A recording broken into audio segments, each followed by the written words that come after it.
Bonjour tout le monde et bienvenue dans Mes Lectures, l'émission qui parle de mes lectures, manga, BD ou comics avec toujours un tout petit peu de spoil. Comme d'habitude, si vous voulez mon avis sur un titre en particulier ou esquiver le spoil d'un titre en particulier, je vous renvoie à la barre YouTube, il y a le chapitrage.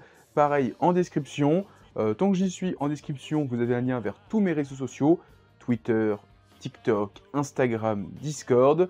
Voilà. Pensez aussi à mettre un petit pouce bleu, à laisser un commentaire, à partager la vidéo, ça fait toujours plaisir et ça permet à la chaîne de grandir. Et ben voilà, sur ce, on va commencer maintenant. Comme pour le dernier Mes Lectures, on attaque d'abord avec le coffret Bizarre Aventure de Hirohiko Araki, et donc on attaque le deuxième titre, Gorgeous Irene. Alors, c'est bizarre, c'est qu'il est intitulé comme étant deuxième, et en fait, de ce que je vois, c'est que des histoires qui ont été écrites avant Magical BT. Donc ça aurait été peut-être plus logique de le mettre en premier. Juste un choix, je pense que ça vient du Japon. Dedans, c'est une compilation d'histoires courtes écrites par l'auteur entre avant 80, en fait, un petit peu avant, dans les années 80, un petit peu. En fait, on va voir deux histoires sur Gorgeous Irene qu'il a écrit, je sais plus exactement quand, c'est marqué à la fin de les histoires. Je vais vous retrouver ça, laissez-moi un instant. En 85 et 86, alors je pense que ça c'est après Magical BT. Il y a le prototype de Magical BT qui aurait été plus logique de mettre au début du bouquin sur Magical BT, donc tu aurais enchaîné le one-shot prototype, puis après les histoires, et ça aurait été un peu plus fluide, ou à la fin, je sais pas, mais bon, après si ça vient du Japon, je vais pas dire critiquer Delcourt, c'est sûrement du Japon. Et après on a une histoire de SF et des histoires de cowboy qu'il a écrit bien avant ça, typiquement je crois que l'histoire de cowboy, la dernière, à date de 82, voilà, donc c'est des vieilles histoires, et autant Magical BD, on voit une sorte de prototype à toute sa roublardise, on voyait le proto-Dio. Gorgeous Irene, on voit la proto-Elena, donc la copine de Jonathan. On voit même une sorte de proto-Jonathan qui ressemble beaucoup aussi à Kenshiro. On voit aussi dans Gorgeous Irene, on voit une sorte de proto, pas Suzuki, Lisa Lisa, donc la mère de Joseph. Mais mis à part ça, l'aspect transformation est quand même très cool, mais en fait, mis à part ça, c'est pas hyper intéressant. Genre, c'est intéressant quand on s'intéresse à la bibliographie de l'auteur, à l'évolution qu'il a fait avant Jojo, mais si on retire ça, voilà, c'est un bouquin pour les fans qui veulent s'intéresser à l'histoire, la vie de Araki à travers ses œuvres, mais sinon, c'est pas un indispensable, encore une fois. Je pense que Bao et le prochain sont beaucoup plus intéressants en termes d'histoire pure, hein, clairement. Hein. Après, parce que, voilà, c'est vraiment des one-shots sympathiques, mais sans plus, que je suis content d'avoir, mais c'est vrai que je vais pas dire, mec, oh, Alicia, c'est trop bien. Non, c'est faux, c'est trop bien, si tu t'intéresses à Hirohiko Araki, l'auteur de Jojo Bizarre Adventure, tout ce qu'il a fait avant et qu'est-ce qu'il a amené à créer la première partie de Jojo et les suivantes. Voilà, c'est tout. On va rester dans le passé avec l'anthologie de Tatsuki Fujimoto 17 et 21. Donc c'est deux tomes d'anthologie qui vont recouvrir, enfin qui vont... On va rester dans les anthologies et le passé avec l'anthologie de Tatsuki Fujimoto, donc le papa de Chainsaw Man et de Fire Punch, et aussi de qu'est-ce qui est sorti récemment, Look Back, et bientôt Goodbye Eri qui pour moi va arriver, il arrive au juillet au Japon en format physique, fin d'année. Décembre pour Noël. Je le signe, je le dis direct. Je pense pas que ça sortira quelques mois après, je pense qu'ils vont laisser un petit peu de temps. Et donc, en même temps qu'est sorti Look Back au Japon, ils ont eu aussi les anthologies qui sont sorties quasiment en même temps, et donc nous on les a avec quelques mois d'écart. Donc l'anthologie 17-21 recouvre les one-shots qu'a écrit l'auteur entre 17 ans et 21 ans. On aura 21-24, si je ne dis pas de bêtises, qui vont couvrir cette période-là.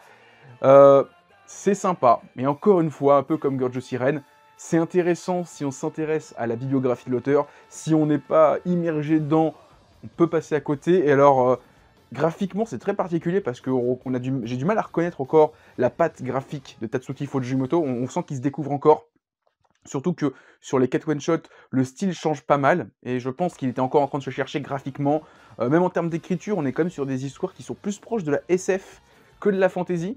Alors même si, on va dire, dans la SF, il y a un peu de fantasy aussi, mais il y a vraiment plus ce côté l'espace, les robots, enfin voilà, vous avez compris un petit peu. Là où, on va dire, Fire Punch, il y a un peu ce côté SF dans le côté post-apo, mais il y a quand même ce côté fantastique avec des mecs qui ont des pouvoirs. Chainsaw Man, on est complètement dans les fantastiques. Et là, et même Look Back, il y a une partie un peu fantastique, Goodbye Eri aussi un petit peu. Et là, on est vraiment plus sur de la science-fiction avec une histoire de voyage dans le temps, etc. Donc voilà, on est dans de la SF, et c'est très particulier de le voir là-dedans, donc est-ce qu'un jour il refera de la SF? Je ne sais pas. Mais voilà, c'est intéressant, mais je pense que c'est le genre de bouquin, si un jour tu veux faire une vidéo sur Tatsuki Fujimoto, toute sa carrière, etc., qu'est-ce qu'il a écrit avant Chainsaw Man et avant Fire Punch, bah c'est intéressant, et je pense que le jour où je ferai une vidéo de ce genre-là, bah je serais très content d'avoir ces anthologies-là, parce que je vais pouvoir voir son évolution en tant qu'auteur, voir ce qu'il a écrit, et après bon, ce qu'il a écrit de manière officielle, après il a peut-être fait des dessins étant gamin, mais bon, ça, on les a jamais. On parle maintenant de Kengan Ashura, tome 21. J'ai reçu le coffret avec le tome 21, 22, 23, 24. Normalement, on va recevoir dans pas longtemps la suite, donc la fin. Alors, j'ai vu mon abonnement. J'ai payé le dernier tome, le 27. Et je pensais secrètement qu'il y aurait le tome 0. Donc, clairement, on aurait le tome 0, ce qui aurait fait qu'on aurait eu encore un envoi avec 4 tomes. Non, on aurait un envoi avec 3 tomes, et c'est fini. Je vais prendre Kirakuri Circus, c'est clair et net, dès que c'est fini. Je pense que je vais d'abord m'acheter les 4 tomes à la Japan Expo. Et après, je prendrai l'abonnement, comme je fais quasiment à chaque fois. Donc, et alors, dernière petite chose, je pariais sur votre prochain titre, parce que c'est marrant, j'ai dit à chaque fois en rigolant. On a eu Kingdom, Kengan Ashura et Karakuri Circus en abonnement. 3 mangas qui commencent par un K. Est-ce que c'est une coïncidence? Je ne pense pas. Donc, qu'est-ce que sera le prochain manga en K? Je ne sais pas. C'est une blague. Donc, maintenant, sur ce tome 21 de Kengan Ashura, donc le tome 20 avait marqué la fin des huitièmes de finale. Il ne reste plus que les quarts, les demi et la finale. Donc, il reste 7 combats, peut-être 8 s'il y a une petite finale, mais j'y crois pas trop, je vois pas l'intérêt, parce que de toute façon, tout le monde s'en fout qui est le troisième, ils veulent savoir qui est le vainqueur. Et en fait, ce tome-là, c'est un peu un tome entracte, dans le sens où, déjà, on a 2 chapitres sur l'enfance de Oma avec son maître qui est en couverture, et après, on a ce qui montait depuis le début, c'est que le PDG de la Toyo Electric, et donc un peu le grand méchant du tournoi, fait ça. Il a perdu tous ses pions, il dit nique sa mère, révolution, je ramène mon armée, 1000 soldats, j'ai tous vous dégommer, et il pense pouvoir faire fléchir le président du tournoi Kengan, donc qui est aussi le grand patron de la Banque du Japon, je sais plus exactement c'est quoi exactement le nom de la banque, et sauf que pour le PDG Toyo Electric, c'est un peu compliqué, parce qu'en fait il va devoir s'affronter tous les hommes du grand patron du tournoi Kengan, plus tous les participants qui disent attends, nous on est venus pour se battre, on n'est pas venus pour faire la guerre, hein. Plus tous leurs alliés, plus encore des mecs qui sont venus en plus, et ils se retrouvent un petit peu on est venu à 1000 contre 250, et en fait il se retrouve peut-être à 4000 contre 2000, contre 1000, donc il est un peu dans la merde. Tous les mecs qu'il avait plus ou moins ralliés, ils ont dit mais ils se foutent de notre gueule là, ils nous ont servi de nous, attends, on va le niquer, et il se retrouve un petit peu tout seul. J'ai 2 petits reproches par rapport à ce tome. Le premier, c'est qu'on a un mec qui a connu donc le patron du tournoi Kengan, le PDG de Toyo, et qui connaissait aussi Kure, et ils ont un passé commun. On nous parle d'un truc, on aurait dû l'arrêter à l'époque, et on sait pas ce qui s'est passé, et j'aimerais tellement qu'on ait eu au moins un chapitre là-dessus, mais peut-être que ça sera dans le prochain tome. Et pareil, il y a le grand rival de Oma, celui qui a tué son maître, si je dis pas de bêtises, qui fait rien. Je me suis dit, ça aurait été le moment parfait pour qu'on ait ce petit combat qui est hors champ, genre hors du tournoi, parce que clairement, pour moi, le grand ennemi de Oma, c'était celui, donc, vous savez, la beauté éphémère, là, l'éphèbe qui était dans l'académie, je sais plus quoi, qui était donc le grand méchant, enfin, pour moi, le grand ennemi de Oma. Donc, j'espère qu'on aura ce combat-là, parce que c'est un truc, quand il s'est fait battre, j'ai dit, dommage, moi, je voulais le combat Oma et machin, en finale, lui, il aura battu tous les mecs les plus dangereux, et Oma aussi les mecs un peu plus costauds, mais on aurait eu ce combat entre les disciples. On verra par la suite, parce que c'est un reproche au tome 21, peut-être que dans le tome 22, ça va être corrigé. Voilà, je dis ça comme ça. Ensuite, on passe à Welcome to the Ballroom, tome 4. Donc c'est la fin du tournoi, de la compétition, du duel entre Gaju et Tatara, donc où Tatara avait récupéré la petite sœur de Gaju, et Gaju avait récupéré Kyoko, donc l'assistante, enfin la coéquipière du pote à Tatara, enfin celui avec qui il a rencontré, qui lui a donné envie de faire de la danse. Non, pas je dis des conneries, c'est pas celui qui a envie de la danse, c'était juste son élève préféré à Sengoku, j'ai plus les noms, excusez-moi, les noms sont même pas marqués au début, donc j'ai un trou de mémoire. Donc, comme d'habitude, Welcome to the Ballroom, les compétitions de danse, c'est une dinguerie, c'est super bien dessiné, super bien gratté, c'est un pur régal. Le petit flashback sur Gaju était vraiment cool, et là, j'attends vraiment avec impatience la suite, parce que le tome 5, si ma mémoire est bonne, ça sera quasiment la mi-saison, l'anime qui était sorti il y a 3-4 ans, et là, on va voir l'arrivée d'un nouveau personnage, j'en dis pas plus, mais je pense avec impatience, sachant qu'au Japon, il y a 11 tomes en cours, la série est en pause depuis 3-4 ans, donc on va bientôt rattraper le Japon, mon triste regret parce que bah, l'auteur est en pause. Mais en tout cas, Welcome to the Ballroom, c'est toujours un pur régal. J'ai aussi pris Arrête de me chauffer, Nagatoro, qui est une série que, au début, je regardais d'un œil un peu méprisant, en mode, oh, de toute façon, le truc pour les otaku qui veulent savoir faire de leur... J'ai aussi pris Welcome to the Ballroom. Alors, je sais que beaucoup de gens ont du mal avec cette série parce que, bah, moi, le premier, hein, quand j'ai vu ce truc arriver, je me suis dit, ouais, ça sent la série pour faire des 5 contre 1 les nuits d'hiver. Et en fait, j'ai regardé l'animé, et c'est moins con. J'allais dire c'est plus con, non, c'est moins con qu'il n'y paraît. Alors, il y a du ecchi, mais en fait, je trouve que plus la série avance, plus le ecchi est vraiment mis de côté, là, clairement. Dans ce tome-là, le seul passage ecchi, c'est quand le héros est avec Nagatoro et qu'elle est en tenue de sport. Et donc elle a une tenue moulante. C'est tout. Genre vraiment, si pour vous le ecchi c'est une tenue moulante, putain les gars, Total Spice, il va falloir arrêter ça aussi. J'ai aussi pris la version Deluxe, voilà, je me dis tiens, quitte à prendre ça, autant prendre une édition qui m'intéresse, enfin, au moins il y aura des trucs intéressants. Et bon, là par contre on est sur du hard, c'est 7 petits shikishi, il y en a qui ça va, mais il y en a d'autres, je sais plus c'est laquelle. Moi j'aime beaucoup, alors c'est parce que je suis un détraqué qui suis fan de Chun-Li, donc c'est pour ça, la robe chinoise, je trouve ça vraiment très belle. Après il y a d'autres tenues où elle est un peu plus olé olé, bon ça je ne montre pas parce que c'est Peggy 18 ici. Non mais voilà, Nagatoro c'est vraiment bien, je sais que beaucoup de gens ont du mal avec le titre, mais c'est vraiment super bien. Et en plus je trouve que la série monte d'un cran parce qu'il y a des arcs narratifs un peu plus intéressants, dans le sens où là, il y a une moitié de tome où en fait le héros va à un festival d'été, donc c'est dans les temples, etc. Nagatoro le rejoint, donc il y a tout un petit passage qui dure 3-4 chapitres, qui est un peu plus long, et qui est très intéressant. Pareil, il y a le passage, Nagatoro va entraîner le héros, qui est très intéressant aussi. Donc ouais, Nagatoro j'aime bien, moi. Je sais que beaucoup de gens ont du mal avec ce personnage-là. Je trouve ça plus intéressant que l'autre titre qui arrive chez Meian avec la fille au gros sein, où là par contre, ça je peux juste pas. J'ai regardé l'épisode 1, j'ai pas réussi à accrocher. Nagatoro, j'ai donné sa chance au tome 1, j'ai donné sa chance à l'animé, et j'ai bien aimé. On reste sur de la comédie, et maintenant on parle de Horimiya tome 4.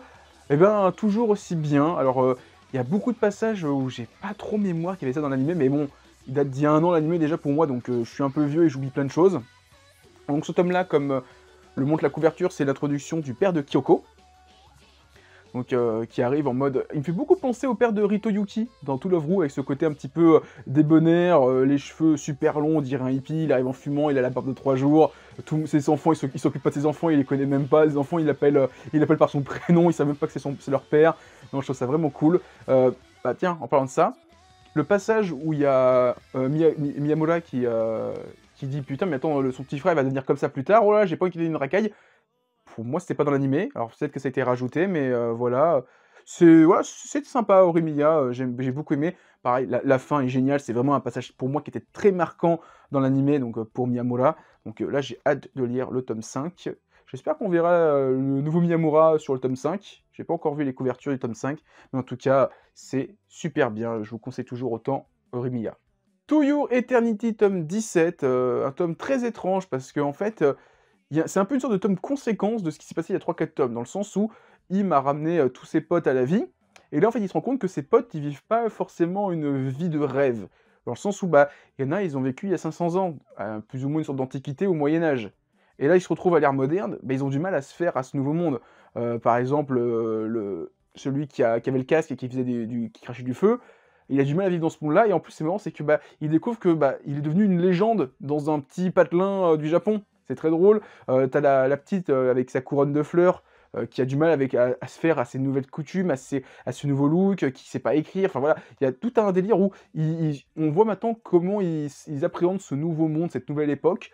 Et tu te dis, putain, il y a 3 tomes pour aller, pour aller là-dedans, c'est un peu bizarre. Bon, ça a mis un peu de temps. J'ai beaucoup aimé le passage où t'as donc, je sais plus comment il s'appelle, le pote de Im, là, celui qui a un masque, et il y en a un autre avec un parapluie, ils sont en mode, on dirait, ils se prennent un peu pour des furios, où il y a une grosse bagarre à 2 contre 50, c'était trop génial, il y a ce petit esprit furio, mais voilà. To Your Eternity, c'est vraiment bien. Vivement la suite, en tout cas, c'est vrai que l'auteur change de registre, de genre. On est au tome 17 et il n'y a pas ce moment. Alors, il y a des moments qui m'ont un peu saoulé, mais dans l'ensemble, j'ai surkiffé. Et To Your Eternity, à lire, c'est trop bien. Blue Period, je suis un peu moins rentré dans ce tome-là, comme le tome 8. Je trouve, c'est juste moi, que depuis que le héros est rentré à Geidai, donc l'académie de Tokyo, d'art de Tokyo, des beaux-arts de Tokyo, je suis moins dans le récit. Il y a moins ce côté enjeu, il faut réussir à être le meilleur artiste pour rentrer à l'école d'art. Maintenant, il est dans l'école d'art et en fait, ça va juste être une sorte de slice of life tranquille, où des fois on t'apprend des choses. Là, notamment, il y a beaucoup de passages par rapport à une exposition de je sais plus quel artiste. Et donc, il y a tout ce passage-là où on nous parle de l'art, on va dire, de la Renaissance, où les artistes, ils faisaient ça, ils n'étaient pas encore des artistes, mais c'était des artisans, ils faisaient de la peinture pour les nobles et pour les gens riches, les bourgeois. Et c'est intéressant, mais c'est vrai que j'ai moins ce côté, le héros qui se dépasse de lui, ce côté shonen neketsu qu'il y avait dans les premiers. Et j'ai peur que sur le long terme, ça me saoule un petit peu. Alors peut-être que je remelise au moins le début de son arrivée à l'université, qui a commencé il y a 3 tomes. Mais c'est vrai que là, je suis moins captivé par le récit qu'avant, et c'est un petit peu dommage. Demon Slayer, tome 22, avant-dernier tome de Demon Slayer. Donc mois de juillet, Japan Expo, c'est la fin.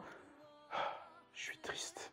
Là, bon, je connais la fin, mais hein, je m'approche de la fin et je suis triste de me dire, ça y est, on va enfin avoir la fin de Demon Slayer en France. Avec moi qui ai connu l'époque où ça s'appelait Les Rôdeurs de la Nuit, qui avait 3 tomes et puis c'est tout. Là, je suis un peu triste que ça se termine maintenant. Donc dans ce tome-là, c'est la suite du combat final contre Muzan, Kibutsuji Muzan, donc, qui est en mode full power, avec ses 36 tentacules, qui fait sa tentacule team en continu, où il fait plein de coups. Je me souviens que les gens disaient, ouais, ça fait 8 chapitres qu'il fait ça. Mais en fait, alors, je n'avais pas réagi à l'époque, mais en fait, parce que je m'en foutais un peu, je suivais un petit peu de loin Demon Slayer déjà à ce moment-là, parce que je voulais pas trop me spoil la fin, je voulais savourer avec le retour en tome français. Et en fait, vous lisez Demon Slayer parce que il se passe plein de choses en fait. Il y a déjà le côté, on a l'origin story de, comment il s'appelle, le pilier du serpent Iguro. On découvre son origin story. Alors, qui est intéressante même si elle est un peu courte. Il y a le moment où bon, ils essaient de l'affronter, ils galèrent un petit peu. C'est vrai que ça dure un petit peu longtemps ce moment où ils tentent, ils échouent, Et t'as l'arrivée de Tanjiro, t'as l'origin story par rapport au fait que les 8 techniques du dieu du feu, enfin du soleil, ont été plus ou moins conçues pour vaincre Kibutsuji Muzan, et qu'en fait il y a une 13e technique, mais que la 13e technique en fait c'est les 12 en même temps, et que donc Tanjiro a plus ou moins été créé d'une certaine manière, hein, on va dire sa lignée était là pour battre Kibutsuji Muzan. Alors, il y a un petit peu ce côté, encore une fois, c'est le descendant de Bidule Chouette qui va battre le grand méchant. En même temps, c'est un peu un grand classique du shonen neketsu, donc dire que c'est pas bien, c'est un peu renier quasiment 15 000 mangas qui ont fait ça comme ça avant. Notamment Jujutsu Senseiya, Kutonoken, Dragon Ball d'une certaine manière, parce qu'il y a la légende du Super Saiyan, etc. Bah voilà, je veux dire, il était destiné, c'est pas bien. Plein de mangas le font. Genre, voilà, c'est dans le genre, ça fait partie du genre. Même les mangas récents, il y a un petit peu ça, hein, genre My Hero Academia, il y a un petit peu le côté... Izuku, c'est un petit peu le seul qui aurait pu vaincre le grand méchant actuellement, tu vois, parce qu'il se passe un truc dans son histoire. Mais voilà, je pense pas que ce soit une raison de cracher dessus, mais voilà, en tout cas, vivement le dernier tome et la fin de Demon Slayer. Il y a pas très longtemps, je me suis abonné à Mangayo. Alors en ce moment, je fais une sorte de petit marathon sur Gintama où je poste une case de chaque chapitre. J'essaie de faire ça tous les jours, mais des fois, j'y arrive pas parce que j'y pense pas. Et j'essaie d'avancer tout doucement dans Gintama. Et avant de faire ça, je me suis lancé dans Undead Unluck. Donc j'ai lu les 3 premiers tomes sur Mangayo. Ensuite, j'ai passé le tome 4 en physique. J'ai acheté le vrai tome. Et j'ai poursuivi avec le tome 5. Alors, j'ai encore un peu du mal. Je suis pas encore totalement rentré dans Undead Unluck. J'aime beaucoup les idées que l'auteur apporte, Yoshifumi Tozuka, notamment cette histoire d'annulateur et des Uma, et de comment, quand ils échouent des missions, ça refaçonne l'histoire de la Terre entière depuis la nuit des temps, notamment genre la première mission qu'ils font, Andy et Foucault, j'ai oublié son nom, excusez-moi, Foucault, j'allais dire la Rochefoucauld, c'est pas du tout ça, où on dit vous avez reçu la mission, où maintenant c'est la langue. Et donc en fait, maintenant depuis la nuit des temps, les humains ont la même langue, ce qui fait que ça change un petit peu les relations avec les gens. Et c'est super intéressant de dire, putain, mais en fait, à chaque fois qu'il se passe un truc néfaste dans l'humanité, c'est à cause de ça. Et là, il y a encore ils apportent encore d'autres trucs, parce que là, ils ont commencé l'arc des 4 saisons. Ils vont devoir battre l'automne, le printemps, l'été et l'hiver. Et il y a tout un délire où on dit ouais, d'une sorte de cycle sans fin. Alors ça fait un petit peu DC Comics dans le côté genre l'humanité a été détruite, elle s'est recréée et elle recommence un cycle sans fin d'échecs. Et on nous dit que plus ou moins Victor Frankenstein, là, enfin Victor, il est là depuis la nuit des temps et que lui il se réincarne et se réincarne et se réincarne et à chaque fois il subit la fin du monde et que tu as un autre personnage qui lui, grâce à un truc, peut passer au monde suivant, enfin au nouveau. La fin de partie, la partie c'est de Jojo Bizarre Adventure, quoi. Désolé du spoil, mais voilà, c'est vraiment ce délire de cycle sans fin qui est super intéressant. Mais après, c'est plus pour l'instant les enjeux où je suis pas encore totalement dedans. J'aime bien les délires, les enjeux sont quand même hyper intéressants, mais je suis pas encore forcément entraîné dedans. Et de ce que j'ai compris, l'arc des les 4 éléments et les 4 cavaliers de l'Apocalypse, non, c'est pas ça, c'est les 4 saisons. Je pense que je vais être plus dedans. Déjà, je trouve que l'arc d'automne commence bien avec ce délire de mangaka, etc.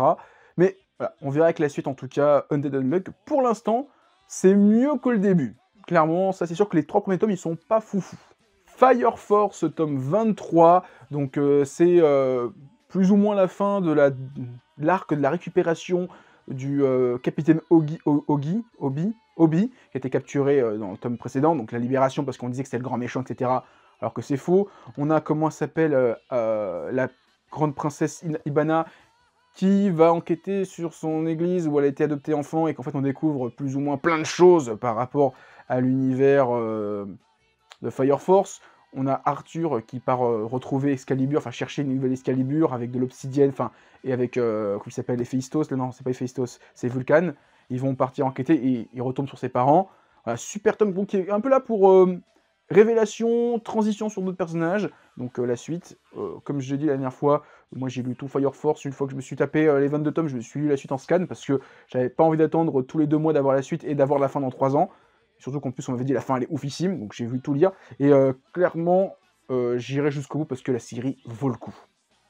Tokyo Revengers, tome 18, on est toujours dans l'arc du Tenjiku, donc un arc de ouf pour moi qui est vraiment l'un des très bon arc de Tokyo Revengers. Donc en plus on arrive quasiment au climax à la fin de ce tome, avec déjà le Tenjiku qui s'est rassemblé, qui a battu tous les gros gangs du coin, et qui maintenant va devoir affronter ce qui reste un petit peu du Tokyo Manjikai mené par Takemichi, où ils sont genre 50, et qu'en face dans le Tenjiku ils sont 400. Donc vraiment cool. J'ai adoré le passage où tu as Shion Madarame qui propose un duel de 1 contre 1. Il va affronter Peian, donc l'ancien numéro 2 de la 3ème division, et qui se fait dégommer, mais d'une force. Et on me dit, mais Peian il est trop fort, il est totalement con en fait. Et c'était ça super cool. J'ai bien aimé le petit flashback, on nous explique un petit peu c'était quoi comment s'est formée la pire génération, celle de 87. Petite chose à savoir, la série se passe, si je sais plus, en 2004, si je dis pas de bêtises, et donc j'avais vérifié, ils sont censés avoir 18 ans, les mecs du Tenjiku, donc tous les hauts gradés, donc lui, les 2 frères machin truc, le gros costaud, Shion Madarame, le chef du Tenjiku, ils ont tous 18 ans. Donc ils sont à la limite de la légalité dans ce qu'ils font. Hein. Les mecs, l'année prochaine, ils sont majeurs. Hein. Et c'est très important à savoir, hein, parce que en théorie, au Japon, c'est un peu ce délire de...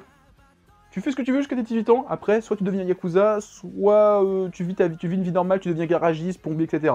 Ce qu'on voit dans d'autres mangas de Furio. Et donc, on a aussi, en parlant de flashback, on a un flashback sur Kokonoi, et donc Inui, et donc on découvre un petit peu leur relation, pourquoi Coco, il veut être aussi intelligent, il pense autant en pognon, un truc hyper tragique. Et donc après, on a les gros combats entre les gros costauds du Tokyo Manjikai qui restent face aux gros piliers du Tenjiku, avec notamment le combat entre les 2 petits frères qui est génialissime. J'ai adoré quand on dit ouais, on est des petits frères et quoi, et on est des refrains, et qu'est-ce qu'il y a. Je trouve ça vraiment trop cool. Voilà, Tokyo Revengers, toujours. Moi je kiffe cet arc là, on verra si je poursuis la suite parce que je sais que l'arc suivant il est moins bien, mais en tout cas j'irai jusqu'au bout de l'arc du Tenjiku. On parle maintenant de BD et de comics, et tout d'abord on commence avec Brit, donc un spin-off de l'univers de Invincible, donc un gros pavé de pas loin de 500 pages. Alors à la fin du bouquin, on nous tease le fait qu'il y aura aussi les autres spin-offs de l'univers de Invincible, les Gardiens du Globe et Tech Jacket. Donc, je pense dans ces formats-là, donc on aura les 12 tomes d'Invincible, plus les 3-4 spin-offs qui feront aussi facilement 500 pages. Donc Brit, moi je dirais Brit, parce que ça vient de Britannica, je sais plus, donc Brit. Donc c'est un personnage qui est apparu dans le tome 6, c'est un gros costaud, un gros balèze, un petit vieux. On explore un petit peu ses origines story dans ce tome-là, mais vraiment vers la fin. Et le reste du temps, c'est vraiment une petite histoire autour de lui et ses relations avec Cécile, les agents, sa femme, etc. et Invincible, même si Invincible est vraiment très en retrait. C'est un personnage qui est vraiment très très cool parce qu'on nous dit, ouais, c'est le mec qu'on envoie pour éliminer la menace une fois que la menace est détruite. Genre, on envoie une bombe nucléaire, on envoie Bridge juste après pour éliminer ce qui reste. C'est ce genre de personnage-là qui est invincible, qui est pas forcément, enfin qui est pas immortel, qui a une grande longévité, qui vieillit, mais juste très lentement, qui est très fort. Il peut tenir tête à Invincible dans ce qu'on voit un petit peu là dans ce gros intégral. Et c'est sympathique, sa relation avec sa femme qui a 25 ans alors que lui il en a déjà 110. Sa relation avec sa sœur, avec ce qui a le même pouvoir que lui, le grand méchant, etc. Enfin, c'est vraiment une bonne histoire. J'ai pris du plaisir à la lire. Maintenant, c'est sûr que si on n'est pas dans l'univers de Invincible, c'est sympa, mais sans plus. Il y a aussi un petit truc que j'avais relevé quand j'ai lu le bouquin, c'est qu'il y a un passage où t'as Brit qui affronte une pieuvre, et il fait une référence comment il s'appelle cet auteur, j'ai oublié son nom. C'est l'auteur de Urotsuki, enfin il parle de Urotsuki Doji, qui est donc une œuvre de Toshio Maeda, si je dis pas de bêtises, qui est donc un mec qui a inventé un délire dans le délire des hentai, c'est le délire tentaculaire. D'où la référence à Urotsuki Doji, qui n'est pas dans la version américaine, de ce que m'avait dit le traducteur Edmond Toriol. Mais voilà, Brit, c'est sympa. Moi j'ai bien aimé, mais c'est vrai que si on n'est pas dans Invincible, c'est pas intéressant. 2 ans, plus de 2 ans que je l'attendais, le tome 7 de Métabaron, donc le 3e cycle de Métabaron, donc qui fait suite à la case des Métabarons. 2 ans. 2 ans que j'attendais la suite de Métabaron. Le tome 7, donc en théorie dans pas longtemps on va avoir le tome 8. Métabaron, donc l'avant-dernier tome du 3e cycle. Donc le premier c'est la case des Métabarons qui revient sur toute l'origine des Métabarons. Kastaka qui est donc le 2e cycle qui raconte ce qui se passe avant, donc avant la caste. Et là on est sur la suite avec les aventures de Sans Nom et qui va devoir affronter plein d'adversaires. Et donc là on est... alors, je vais vite spoiler, on est après les conséquences du tome 6, où donc il y avait le délire avec l'épiphyte qui avait disparu, qui est revenu, donc qui était sur le 3e arc de ce 3e cycle, donc avec l'anti-baron et... non, c'est pas l'anti-baron, le techno-baron et la métagardienne, excusez-moi, j'ai oublié leur nom, et donc l'épice revient dans le premier univers, et donc là on fait une ellipse de 17 ans, et on va suivre Adal, le bâtard, qui est donc le fils illégitime de Sans Nom, qui lui veut devenir le nouveau Métabaron, sauf qu'on lui dit bah ouais mais faut tuer le précédent, sauf que le précédent est plus ou moins supposé mort. Et donc on va le voir partir en quête de ses origines, essayer de retrouver le Métabaron. Clairement, il y a des trucs qui se voient gros comme des maisons, notamment on nous avait laissé la série en disant le Métabaron va avoir une fille. Il y a une fille qui apparaît. Clairement, ça se voyait à 2000% que c'était la fille du Métabaron. Et ben, plot twist à la fin, c'est la fille du Métabaron. Oh mon dieu, je m'en doutais, j'y croyais pas, je pensais pas que ça serait elle. Bon, c'est un peu cousu de fil c'est avec des gros fils, mais en même temps, tout ce qui est dans la case des Métabarons, il y a tout un délire biblique, enfin très, très religieux, très le destin, qui fait que le destin, etc. Ce qui fait que ce délire de relation consanguine entre frères séparés, demi-frères séparés, ça va dans le délire en fait de ce qu'aurait pu faire Jodorowsky avec la case des Métabarons. En plus, il a déjà plus ou moins fait de l'inceste dans la série à une ou deux reprises, donc voilà, on va pas non plus tergiverser. Mais voilà, Métabaron, c'est vraiment bien. Alors moi, j'ai pris en plus l'édition Deluxe, avec en plus de ça la version commentée, donc on a 2 fois la même histoire, mais une fois en couleur, une fois en noir et blanc, juste l'ancrage, avec un commentaire du scénariste et du dessinateur, qui est super intéressant. Voilà, Métabaron, moi j'adore, et vivement le tome 8, et quand j'ai fini le tome 8, je l'ai promis, je ferai une vidéo sur Métabaron. La caste, Kastaka, et ce cycle-là. Ça fait 2 ans que c'est en préparation, que c'est quasiment tout écrit, mais j'attends la fin de ce cycle pour faire la vidéo. En tout cas, l'enregistrer et finir de l'écrire, parce que j'attends d'avoir la fin de ça pour pouvoir dire tout ce que je pense de Métabaron. On parle maintenant du tome 8 du Chat du Rabbin, Petit Panier aux Amandes, qui fait référence à la signification d'un personnage qui apparaît dans cet album-là. Donc là, cet album-là, pour moi, c'est les femmes juives et le rapport à la religion, parce qu'en fait, on va suivre surtout ce personnage-là, cette femme blonde aux yeux bleus, qui est fiancée à un juif, et en fait, son mari veut la convertir à la religion judaïque. Donc elle veut qu'elle devienne juive parce qu'elle veut avoir des petits-enfants juifs, etc. À cause de sa mère. Et donc elle va découvrir cette religion, les pratiques, hein, notamment on lave la viande 2 fois, on doit avoir une assiette pour le fromage, une assiette pour la viande, etc. Et elle me dit mais pourquoi elle veut comprendre en fait, elle veut dire je veux bien le faire, mais pourquoi vous me dites de faire ça? Et Shell lui dit non mais c'est juste pour tenir occupé les femmes. On a créé 150 règles dans la religion juive, c'est juste pour tenir occupé les gens. Les gens ils pensent à rien. On leur dit tu te lèves du pied gauche, pas du pied droit, tu marches 2 fois en faisant ci, 2 fois en faisant ça, c'est pour pas réfléchir, les mecs ils vont tout obéir. Et il y a aussi le délire où t'as un personnage juif qui dit non mais ça c'est juste pour les gros religieux, nous on mange juste... c'est comment déjà la bouffe juive c'est carême? Non c'est pas carême, je sais plus, bon. Vous avez compris, c'est un petit peu comme la bouffe cachère, c'est cachère, voilà. Ils doivent bouffer cachère, ils disent « Ah mais nous on bouffe cachère, c'est suffisant, on fait pas ce délire d'une assiette de fromage, une assiette de poisson, une assiette de viande, on mélange les deux, on mélange pas les deux, on boit de l'eau à 2 heures après avoir fait ci, non ça c'est pour les gros religieux, nous on bouffe cachère et c'est suffisant ». Et donc tu vois tout ce délire-là qui est super intéressant, avec le chat qui est toujours en train de commenter, vraiment super sympa, un très bon album, et je me suis pris les 3 derniers, donc j'en parlerai à la suite, hein, maintenant que j'ai fini Klezmer. Et on finit, comme d'habitude, avec du Astérix, et cette fois, c'est le tome 19, Astérix et le Devin. Donc c'est l'apparition du Devin Prolix, qui est donc un personnage qui apparaît dans le film Astérix Obélix contre César, qui est aussi apparu dans un film d'animation, qui mélangeait le coup du menhir et cet album-là. Et je crois que en plus, ça s'appelle juste le coup du menhir, le film. Et donc, on retrouve vraiment...